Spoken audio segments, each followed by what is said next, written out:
Hello PowerTeacher Pro users, this is Marie Henderson. In this video we're going to look at creating a roster report that you may want to use your first day of school or keep in an emergency bag as needed. So I'm logged in here to PowerTeacher Pro, having first logged into PowerSchool and then navigated to PowerTeacher Pro, and I'm going to click Reports here at the left, and I'm going to select Student Roster. And so when this loads, you have the option here at the top to give your file a new name, which if you do this regularly and you need to have files named differently, that's fine, but it's also fine to leave it as Student Roster Report, which is the default. Then you're going to select the class for which you want to run the report. I only have one class that I use here for training, so I have it selected. You might want to do this if you're a secondary teacher by individual hour, or if you are an elementary teacher, just select one of your attendance classes in order to create your report. And so I'm going to scroll down here further, and I'm going to leave this alone to sort students by last name, but you also have other options there. And then here towards the bottom, you can add additional columns.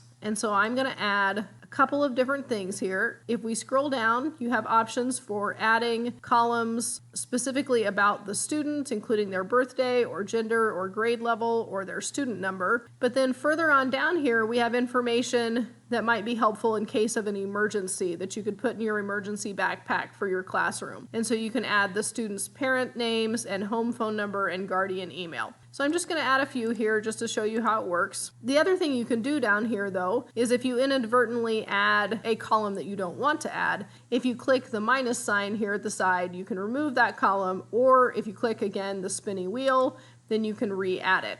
And you can also change the order of the column as needed as well. And so I'm going to scroll back up here to the top, and I'm going to switch over to students. You don't have to include all of your students in your report if you don't want to, or if it's not needed. And you can switch here to add or remove students so that you can select them and or uncheck the box next to their name at the right if you don't want to include them. Next, if you move over to the Format tab, you get to decide the orientation of the file, but then also the output of the file. So you can download these reports either as PDFs or Excel spreadsheets, whichever one works best for you. There's a few more options here for shading or for having a signature line, but I'm good as this is, and so I'm going to click in the bottom right here to Run Report.